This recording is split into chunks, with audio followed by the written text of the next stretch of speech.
All right, is rocking and rolling. So, Richard, I do see that you are surrounded by little cool pieces of wood. Can you please tell us about this? Well, there's not really a fun story behind that other than it came with the office. But every time we're doing a conference call or having a meeting in this room with a vendor or somebody from outside the office, that's the first thing they comment on, how cool this wall is. Yeah. It is a little bit of a taste of home for me for California. So, Yeah.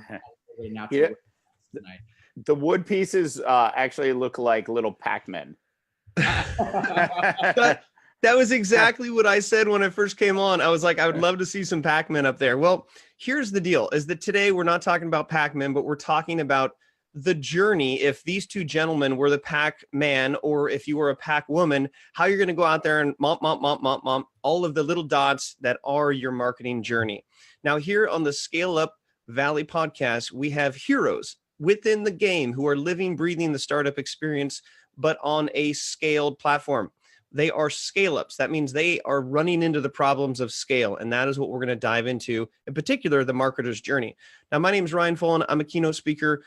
If I were Pac-Man, what I would eat are ghosts that are all about complexity, because I want to eat the complexity and I want to turn things into simplicity. So I'm going to pass the buck here over to Dave. He's going to run the show. I'm going to be drawing in the background, and I might chirp in with a question or two, and I'll wrap it all up at the end. To catch other of these episodes, you can go to scaleupvalley.com. And here we go. Let's pretend my Pac-Man died. Dave, you have a free life. You're up.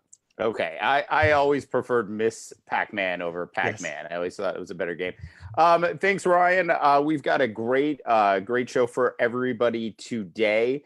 We've got Richard Carreon from PebblePost, and we've got David Gerhardt from drift.com. I am Dave Dabbah. I am the VP of Marketing at Agora.io. We are a real-time engagement company that works in peer-to-peer video and interactive broadcasting. No shameless plug. Really looking forward to today's discussion about a marketer's journey to scaling. We're going to start by kicking it off and sending it over to Richard for just a brief background on yourself and your company, and a little bit of information about your marketing organization as it stands today. Richard, go ahead and take it away. Of course. Thanks. My name is Richard Carreon. I am the Director of Corporate Marketing here at PebblePost. And just a little bit about PebblePost, what we do. Well, we work with digital marketers that work with direct-to-consumer brands. And what we do for those brands is we capture online interest and intent data to send relevant direct mail to those homes and activate buying decisions at home. And ultimately, it drives conversions everywhere for those marketers. And so we've been doing that for the last 4 years. And we've seen a lot of success with it, and people are very excited about that. Now, to shift over to the internal marketing team, we have about 5 folks in the team. We're a very small team. However, we are very aware of what our impact is at every stage of the funnel, and have communicated that internally across the entire organization. So 1, we're accountable, but 2, everyone understands what everyone's focus is and how they drive bottom line revenue, or revenue in general. Fantastic. Okay, let's go ahead and kick it over to David Gerhardt from drift.com. Hi, I'm David Gerhardt. You can call me Dave Gerhardt from Drift, VP of Marketing. Drift is the leading conversational marketing platform. And what we do is we connect your future customers with your sales team now while they're on your website, unlike most B2B marketing, which is go to the website, fill out a form, and somebody will follow up with you later. And it takes days, weeks, and months, isn't a super frustrating sales cycle. So we can help remove the friction from your sales and marketing process. There's over 150,000 businesses using Drift today, and we've become one of the fastest growing companies in the world over the last couple of years. There's about 15, 18 people on the marketing team at Drift. We're headquartered in Boston, but we have an office in San Francisco and Seattle. Fantastic. Plus, I love your picture behind you. Looks like we've got a little Marvel action, Captain America going. Yeah, there's a I don't know where Captain America is at, but It's possible he's back here somewhere. You've got the power of Marvel behind you. Fantastic. Yeah. At Agora, it's interesting when I started working with the company, which is about a year and a half ago. We were about, I'd say, I like to say 2.5 employees on the marketing side. And to this point, we've actually scaled up to about 16.5 marketers now globally. And the company is growing pretty rapidly as well. So some interesting things happen along the way when you're actually starting to scale your marketing organization.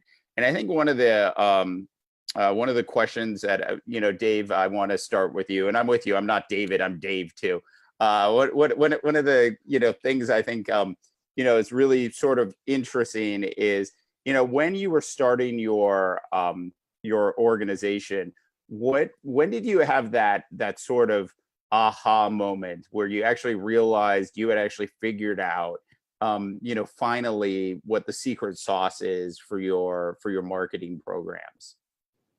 Yeah, I don't know. I don't think we have it. I think it's a trick question because I think that anytime you think you have it figured out in marketing, then that means the competition or somebody else in your industry is going to figure out the next play. And so we've just had this sense of urgency that I haven't seen at any other company, which is, I think that I only get excited about ideas that we have when somebody else copies them and then does them. And then I think that's the bar for us. And especially today in marketing, I think it's such a copycat industry that it's just all noise, right? If on this webinar today, if on this podcast, we said that, hey, we have this new study and we found that the best time to send a marketing email is at 2:00 on a Tuesday.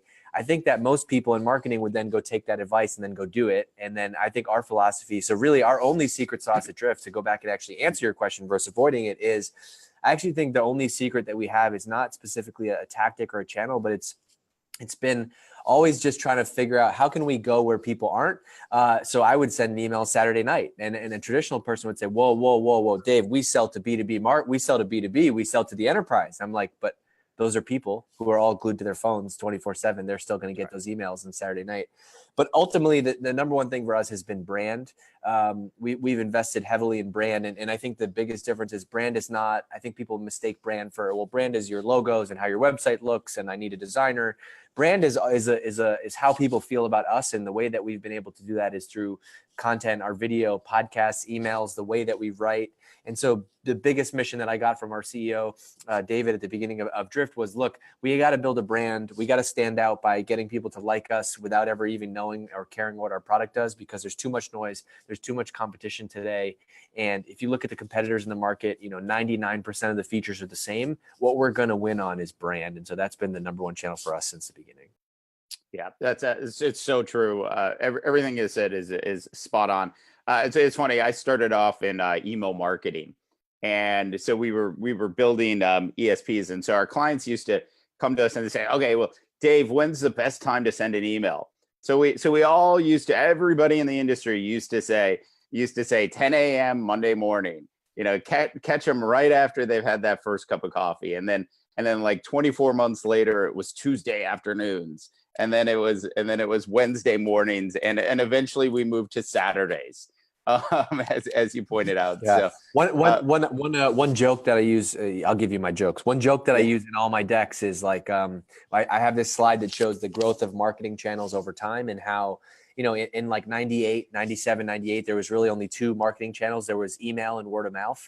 And then today there's, 90 million of them. And I always say, like, imagine being that first company who did email marketing. They probably got 90% open rates and 80% click rates. And today, like our market, if we get an 18% open rate, everybody's high-fiving. We're taking the rest of the day off. It's gotten so hard to compete because there's so many channels. Yeah, spot on. And the brand portion of what you said as well, I think just makes a lot of sense. One of the things that we sort of work on is different verticals that we target, and the way we target those verticals is different.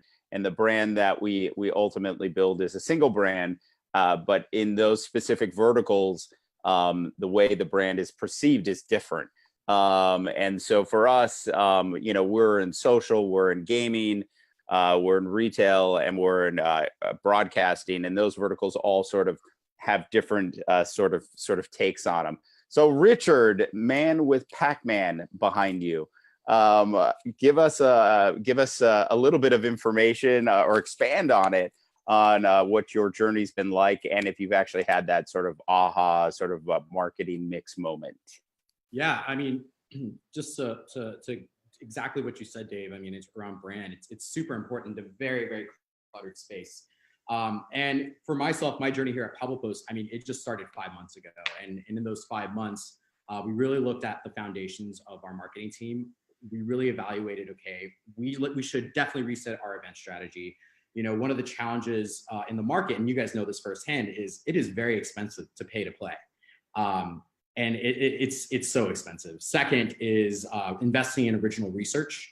And third has been really about reevaluating who our target customer is. You know, as companies grow and the revenue teams grow, they start going after a lot of people. But what we found was like we really need to double down and really focus on a specific segment, which expanded into a whole series of other exercises. So persona building, segmentation building, brand strategy, as well as a revenue strategy, and really building those foundations, and then taking that to the actual leads of different departments, selling them on those strategies, getting their buy-in, and then having a really tight partnership there.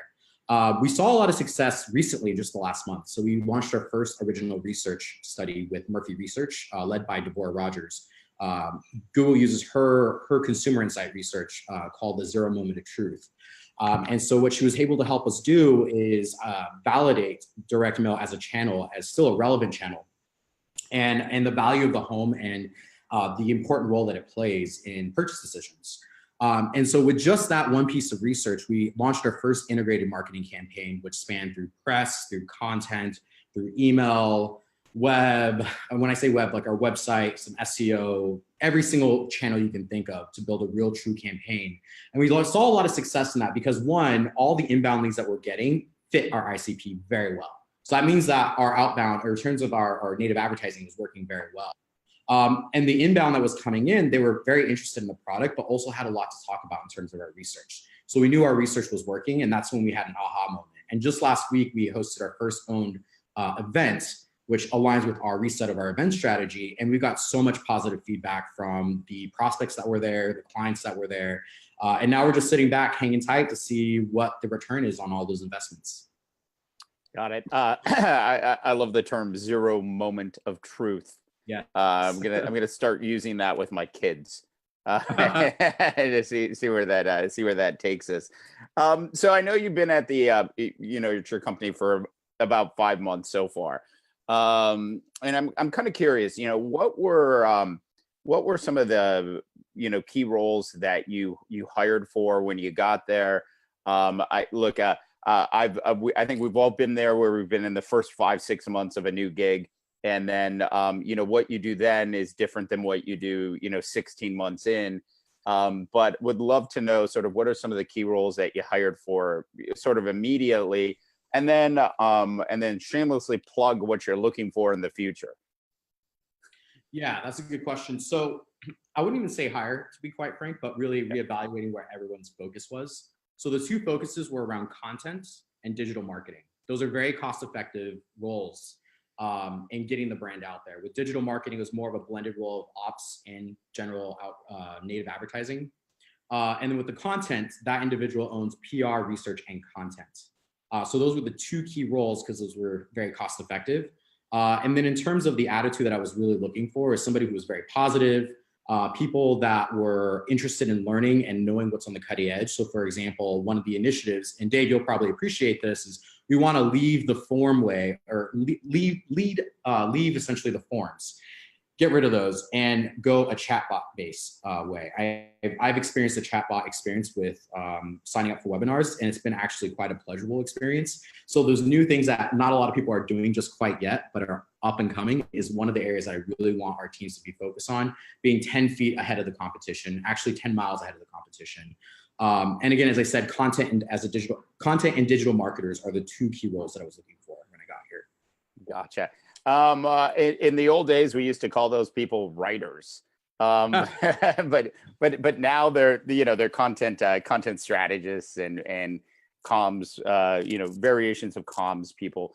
What about you, Mr. Gerhardt? It was so long ago, I forgot the initial question.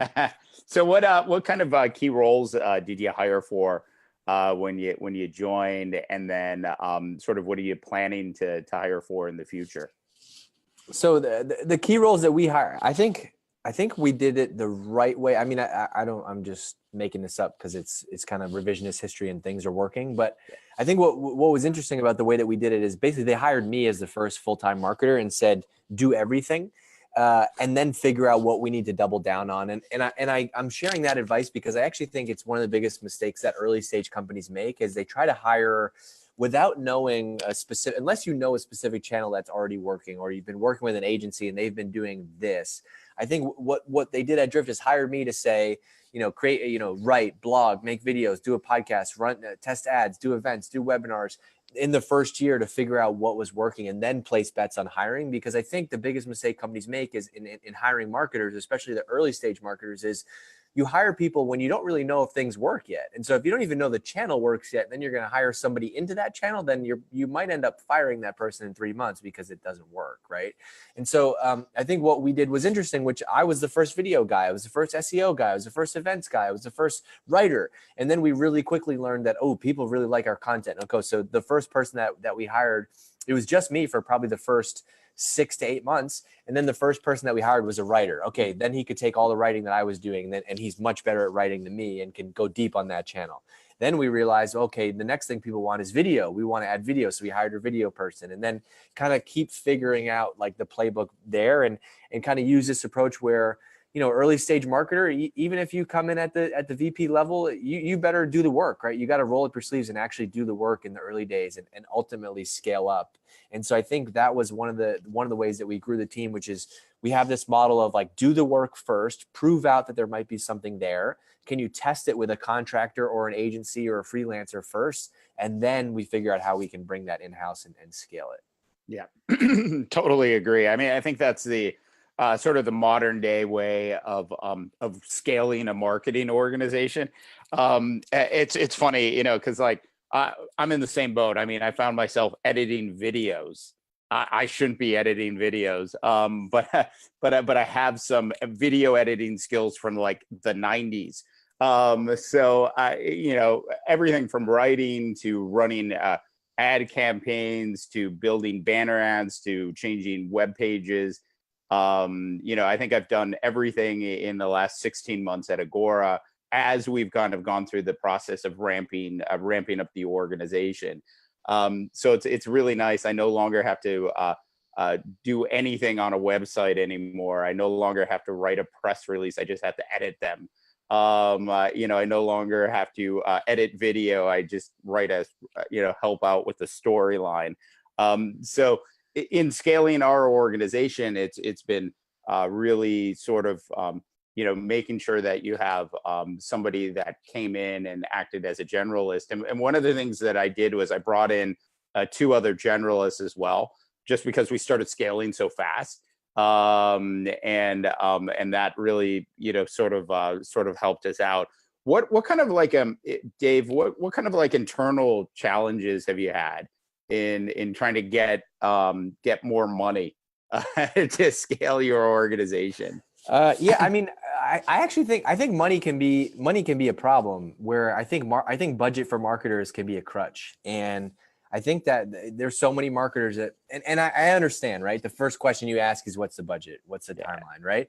But I actually kind of think that's kind of a cop-out, because I think I could do a lot of damage with no budget. And so I actually think that budget forces having no budget, whether you have it or not. Like when I joined Drift, we had $15 million in the bank, but I couldn't spend $1 of it on marketing, which is like, on the outside, people are like, well, you had a ton of budget. No, I didn't get to use any of that. That was all for later. And so I think that the challenge was, I had the constraint of no budget was a constraint that forced me to be more creative and forced me to figure things out. And then asking for money became easy, because in all those cases, I had almost proven out what worked, right? Or what was working. And so then you're asking to fund something that already exists, versus saying like, hey, we've never done SEM. I need $100,000 to spend on SEM this quarter. They'd be like, wait, what? Where if I said, hey, I used that $500 AdWords credit that I got from Google for free, and I got a 60% conversion rate on this, like, can I get 10 grand for this month to test this? Like, there's always a way to like work your way into that. So I've tried to never let budget be an excuse. Obviously there is a point in scaling where budget, does make a difference. But I especially think that in early stage companies, like budget is not going to be the differentiator. And so if you're complaining about the lack of budget being the thing that's preventing you from getting leads and traffic and traction, like I think that's kind of a BS excuse. And so I didn't even have a defined budget for the first probably 2 years at Drift, to be honest. It was, David, my boss, our CEO, would always say to me, come on, man. He'd be like, there's $15 million in the bank. Like, what do you need it for? And what are we going to get out of it? And so I learned that lesson from him, which is whenever you ask him for the budget, he never sets it. It's like you ever bring on like a new freelancer or, somebody's doing a project for your house and they're like, well, the first question they ask you as the service provider is, well, what's your budget? I'm like, I'm never going to tell you what my budget is. Because if I tell you what my budget is, if I tell you my budget was 50 grand and you were going to only charge 10, all of a sudden you're going to be like, oh, it's okay. Well, shit, we're too low. So I think as a CEO, David actually told me like there's unlimited budget. And that actually was harder because then I had to actually justify, here's what I want to do with this versus having say like, his whole point was if I told you your budget was 10 grand a month, then you're just going to spend it at 10 grand.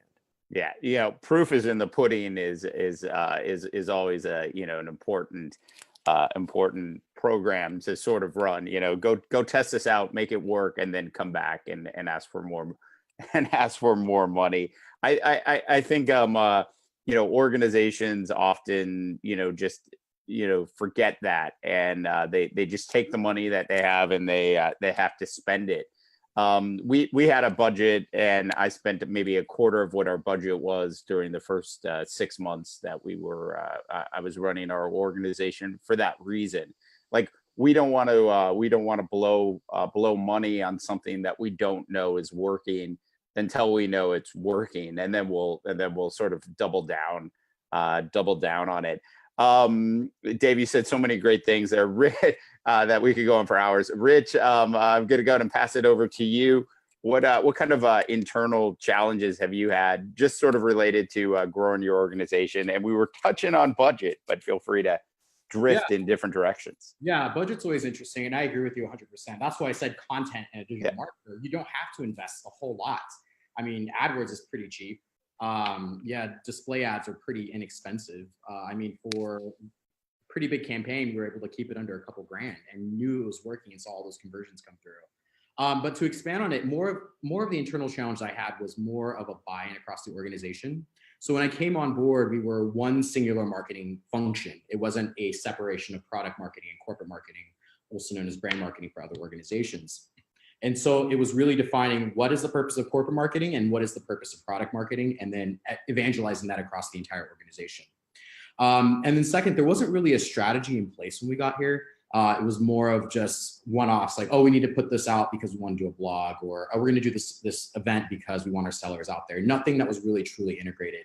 And so we built out a strategy and a plan, pitched that to every department, show how it helped and drove revenue for them, or will drive revenue for them, and essentially evangelize that consistently across the entire organization through our all hands, and align it back to what our strategy was, and then start launching campaigns and explain how that connects back to that. So that was our biggest challenge internally, was essentially buy-in.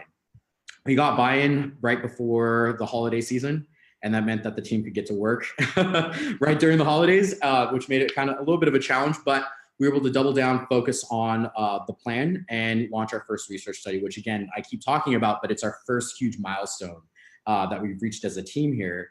And then that goes into external, which does connect to the research to a certain extent. And we're like, okay, we want to get this research out in front of the right people. But a lot of vendors are coming to us and saying, you got to give us 15 grand to get in front of our people here. And it's like, well, how about this? We'll host our own stuff, have our own dinners, spend maybe a third of that, and have it be way more impactful than just speaking to a crowd that's on their phones at a conference. And so those have been the two challenges, especially with a smaller marketing budget. It's doubling down on what works and figuring out what works. And we know we might fail in certain areas. Like, we know that firsthand. But I guess, as you probably know, and you probably promote in your teams, is fail fast and iterate quickly. Yeah. Um, Yeah, you actually, too many people don't know that they've failed. Right. And that's one of the big things with marketing organizations, and then especially larger organizations, they get into sort of a budget protection, and so they don't admit that that something's not working in order to protect their budget. And ultimately, for a startup, and for a company that's scaling rapidly, like all three of our companies, that doesn't do anybody any good. You ultimately, are really in the business of growing your business rapidly. Richard, I got to know, from a project management standpoint, what do you do? How are you managing your? And this is sort of the boring question that nobody wants to talk about when we talk about scaling an organization, but it is an extremely important question, which is about project management and how do you manage the chaos of all the requests that come into your organization.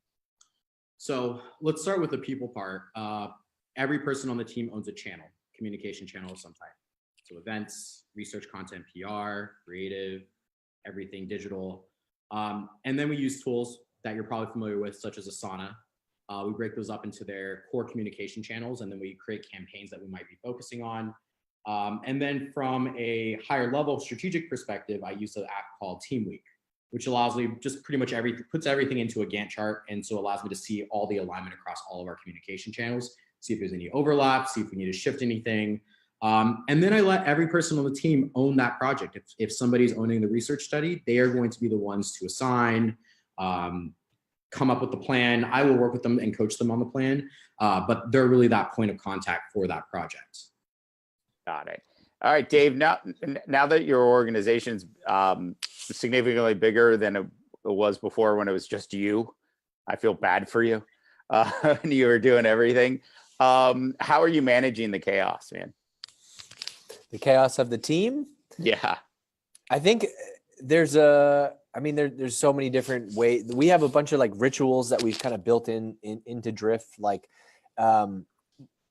like rituals, meaning like, stand up meetings and meetings and blah, blah, blah. But honestly, one of the biggest ways is we have this, we're very transparent about showing our work. And so the marketing Slack channel is super busy, and we share, everybody kind of shares, like each morning they share, hey, here's what I'm working on today. And you share kind of 3 or 4 of the big things that you're going to do that day.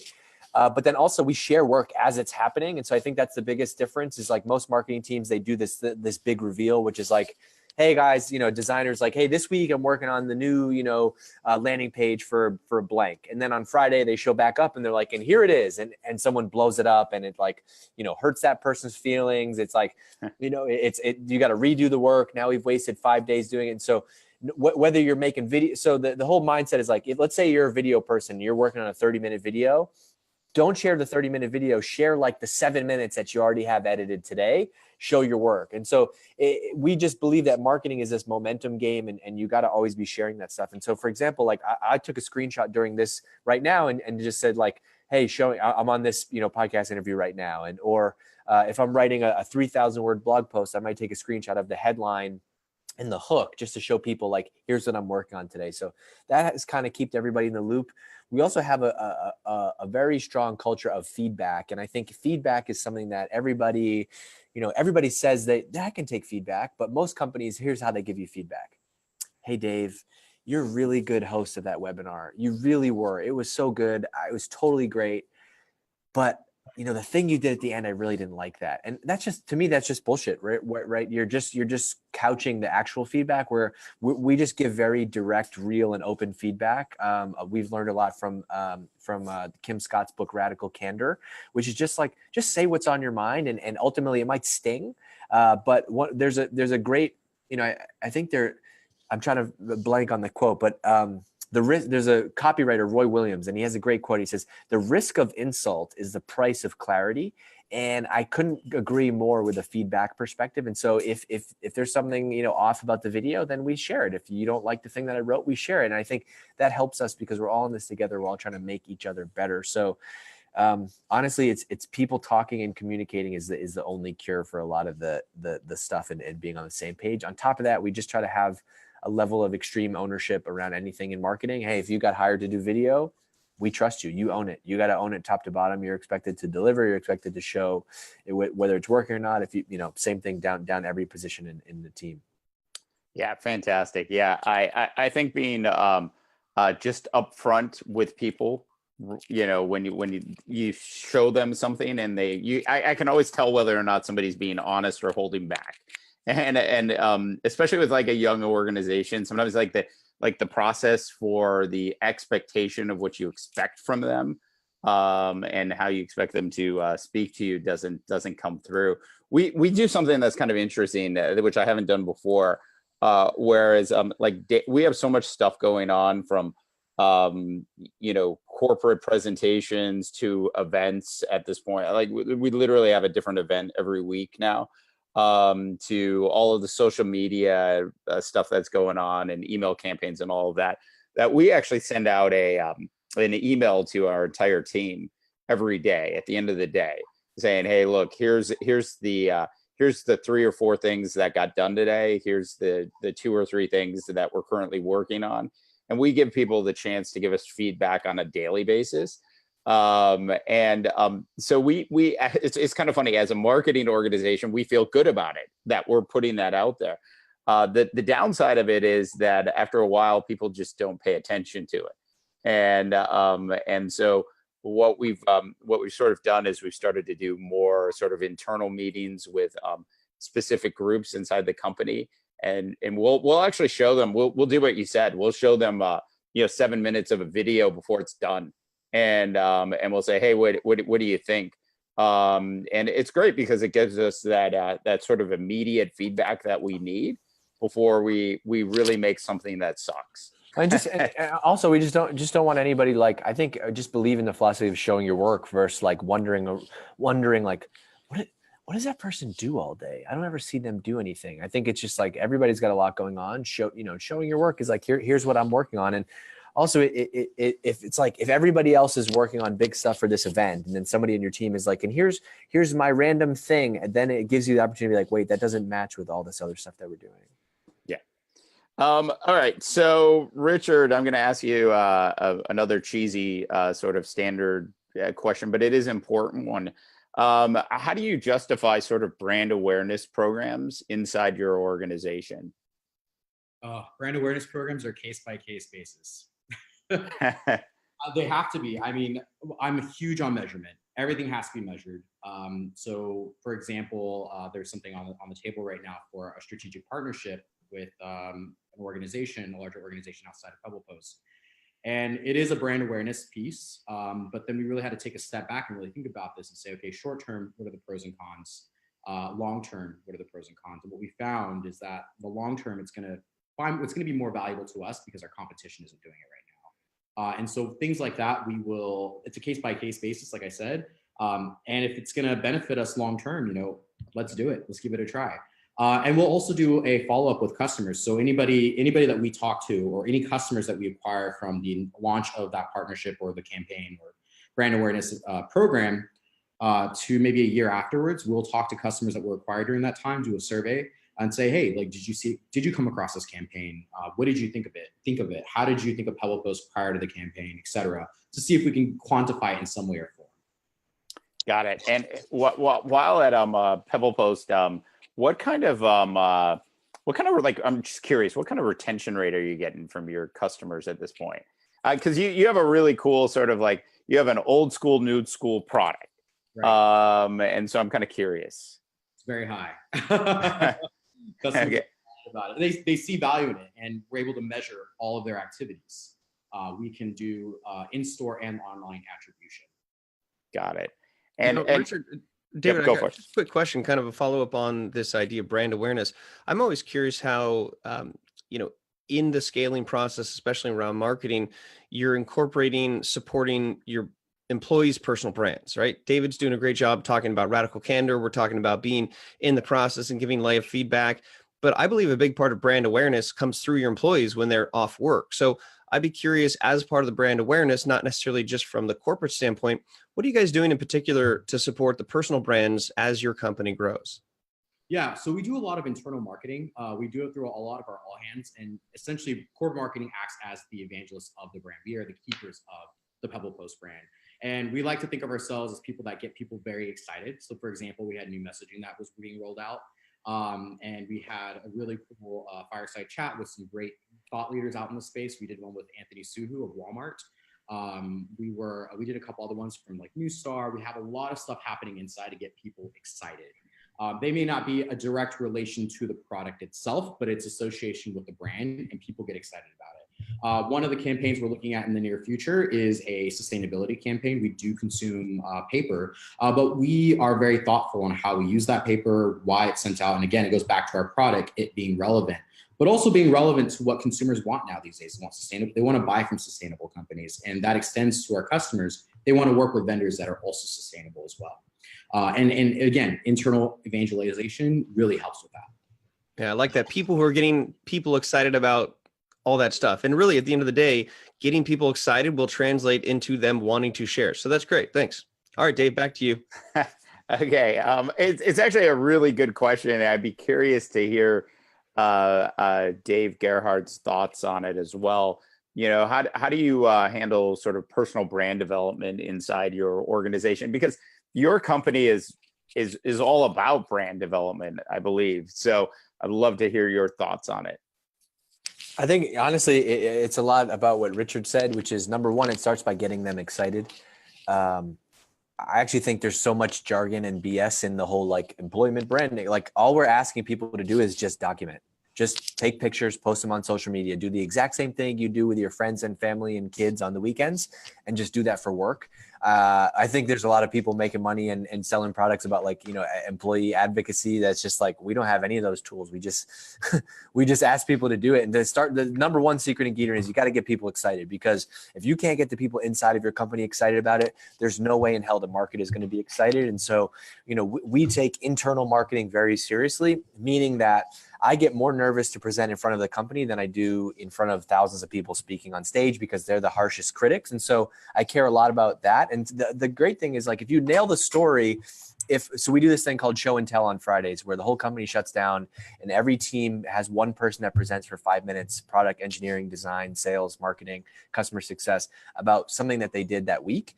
And we take that part very seriously, because I want to tell a great story there, because then it can be used for other things. And so, for example, like the week before our book launch, I used the 5 minutes at show and tell to get the company hyped up about the book launch. And basically I used the exact words and messaging that was going to be in the launch. And then I walked out of that meeting being like, ooh, that really resonated. I know this is going to be successful, right? So part one is be excited, is get them excited. Part two is just give them a little nudge to ask. And so we've just started asking people, hey, it'd be awesome if you made a LinkedIn video to go with this launch. And we don't give them a script, because if it's a script, then it becomes gross and feels forced, where, hey, you work at this company, you help build this product, you know this inside and out, just make a video of it and say what you think. And so I think we give away a lot of things where a lot of more traditional companies get very nervous about that. Well, you know, what if they say something? And my answer to that is the risk is high just in life today. It's 2019, right? Your employees are going to be on every channel. And so if you're worried about whether someone's going to, you know, pitch your product wrong on LinkedIn, like I think you have bigger things to worry about. And also, I think we care more about directionally, is the pitch right? I'm never cringing from a brand perspective if somebody uses the wrong word to explain something in a video, because that's not authentic. We want it to be real. We want it to be authentic. We want it to be human. And so we want everybody inside the company to have a personal brand. One last piece before I give this back to you that I want to talk about on this is, a lot of people ask the question, yeah, but what happens if you leave Drift? What happens if the people who have now built this personal brand then leave? And I say, I don't know.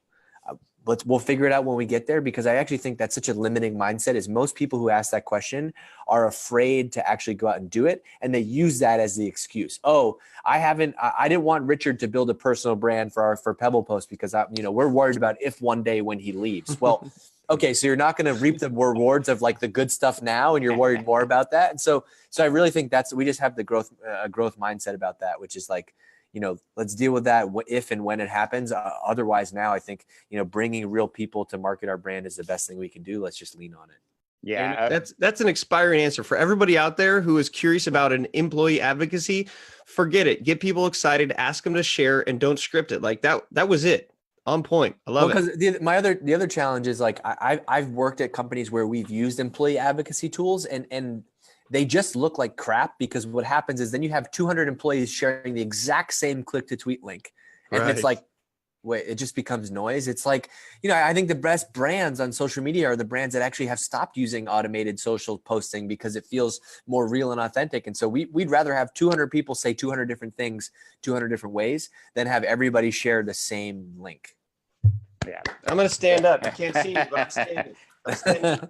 Yeah, that makes so much sense. It's not even funny. And what's really interesting too is like if you're in the consumer market, the consumer brands are so worried about that. They're more worried about that than the B2B brands, and they feel like, there's only a couple people that have the right to go out and talk about their company, and so they put these limiters in place, which is so limiting because like let's think about Glassdoor, right? Glassdoor is basically like the Yelp for businesses, right? And so at those companies, nobody is saying like, well, like you could prevent people from posting on LinkedIn, but you can't prevent them on posting on Glassdoor about how they actually feel about your company. So our take is like, just open it up across all channels. You can maybe stop them here, but you can't stop them from, once they leave, saying something about your company or working at your company and writing a review about it. So to try to stop them now just seems kind of silly. Yeah. I just want you to know, Dave, you got the first standing ovation in the history of this podcast. So 55 episodes, and that was 55. That was the first one. I have a reward for myself. Hold on 1 second. He's got some sort of reward. He's gonna go run around the block doing some sort of here it is. Oh damn! Yeah, look at that. He's sporting it. I have the first standing ovation chain. So thank you. It's been a real honor being here, and I will wear this chain the rest of the day. I know Richard and I are both thinking the same thing. We want to know how much it weighs. 25 pounds. I can see it. Yeah, it's heavy. It's got to be heavy on your shoulders. If you do this, I promise you, 6 weeks of this, you'll have the strongest neck in the business. That's fantastic. All right. Hey, Richard, any tips and tricks for us on growing your? It's funny. Mr. T is in the house. Any tips and tricks for us on growing your content marketing strategy? Yeah. One of the key things that I found to be very successful is syndicated content through other marketers that trying to achieve the same thing: acquire more customers, build loyalty around the brand, get followers. When it comes around content, I almost think of us as like a publisher, kind of like a New York Times or CNN. We're putting relevant stuff out there for people to want to read. And again, it's not talking about the product directly, but again, it's creating awareness around PebblePost, letting people know, hey, we are experts in this field. You should trust us. And so doubling down on your SEO strategy and infusing that and making sure your SEO person and your content person are working very well together. That's super key. Because I've seen in the past where a lot of content's put out there, but no one reads it. And so those are just a couple of tips and tricks that I have from my end. And make sure it's relevant. Make sure it's relevant and it's not too self-promotional. Yeah. How about you, Mr. T, with the chain on? And what about you? What do you got for us on tips and tricks? He's Mr. D, by the way, not Mr. T. Mr. D for Dave. I like that. Mr. D, yeah. What was it? Tips? I got lost in the glitter. Tips and tricks for growth via content marketing. So number one, it really to me comes down to one word, which is empathy. And I think most marketers don't have it, which is an empathy, meaning like, think about the stuff that gets you to read and to sit down and to listen and to watch. And I think so often we get caught in our marketing bubble and we're just like, I got to make blog posts and webinars and emails. I got to do all this stuff. But like, when's the last time you actually registered for a webinar? I don't go to very many of them. We do them all the time at Drift, but I don't go to very many of them. And so I'm always trying to think about like, everything that I make, I want it to be something that I would like. And I am also, this is easier in our industry because I am the customer, right? We sell to marketers. it's an easier fit. I would be probably no good at this job if I was, head of marketing at a cybersecurity company, right? Because I have no idea. But I think it starts with empathy, which is like, look, if we live in this world, think about, I work at a busy company. I got a team with lots of stuff going on. I have a growing family. I got lots of things going on. What are the things that get me to stop in my tracks and actually listen? What are the podcasts I actually listen to? What are the videos I actually watch? What are the YouTube channels I actually subscribe to? And then I try to reverse engineer that stuff into how to create great content. That's tip number one. Tip number two is something that I do a lot on social media, which is I use social media as a testing ground for ideas. And it's not ever very intentional. It's not very scientific, but here's an example. I might post a LinkedIn video or a status update on LinkedIn and it blows up. Well, great. I already know that topic is popular. So that's a topic that I'm going to go then do a podcast about, or I'm going to write a blog post about. Like I've already kind of seeded that idea is going to be successful. And by the way, if it's not successful, the barrier is so low that, okay, boom, it's another day. I can write another LinkedIn post or make another video, right? The barrier is so low. So I did this, like you guys were talking about personal brand. I got this idea I wrote down a bunch of things during this, which is I'm going to make a video tomorrow on LinkedIn about the personal brand topic. I already know that video is going to be successful because it got you guys kind of all fired up about it, right? Then when that video is successful on LinkedIn, I'm going to go turn that into a podcast, turn that into a blog post. So I think there's so many easy ways to stack the deck from a content perspective today. Yeah, and I think there's so many ways to test out, as you just mentioned, whether or not a piece of content is going to resonate with an audience. Or not. A lot of times we'll run little quick questions, poll questions on Twitter, and you'd be amazed like what the results are. And we can tell based on the topics what we should go build something on. So if I ever do a poll question about my Minnesota Vikings, I get very little response in Northern California. So it's obvious. It's obvious to me at that point. Ryan, what do you got for us? I'm going to go ahead and throw it back to you. Yeah, so it started off as a blank piece of paper, and now it looks like this. There was a lot of stuff that was talked about there. So if I were to recap everything in just a high level, I think it all comes down to the excitement, because not only can you obviously see that Richard and Dave are excited about what they're doing, but they're focused on how they can translate that excitement internally to their employees, externally to their customers. And one of the first things that Dave talked about was that if you're trying to wait to figure out what's working, you're too late. So don't wait, because you are too late. And the biggest thing you can do is focus on just moving forward and being a trailblazer when it comes to marketing. And that comes by sharing the excitement in little bits. I love this idea of meetings where you're sharing 7 minutes of your 30-minute video. You have 5 minutes that you're pitching to your own company before you go out there and pitch it to the real world.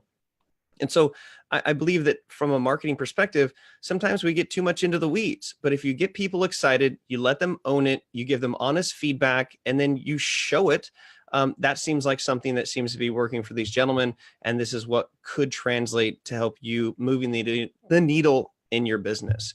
So this has been super exciting. I mean, honestly, the first ever standing O, a 25 pound gold chain, Mr. D, Pac-Man wood in the background, great insights all around. This is episode number 55, which goes down in the annals of history. All right. So take what you've learned here. And if anything, if you watch this, if you see the passion that comes out from these people, you cannot be a successful marketer without being passionate about what you do. So don't be jealous of these guys. Just draft on what they're doing, and it's okay to enjoy it. Have a gold necklace in your office just in case you get excited to throw it around your neck, right? Like these guys are living, breathing what they're doing. So Dave, thanks for moderating just a great conversation. Like I'm all jazzed up. I want to go do something now. I love you all. I gotta jump. All right. Sounds good, guys. All right. We'll see you, everybody. Adios. Bye. Thank you.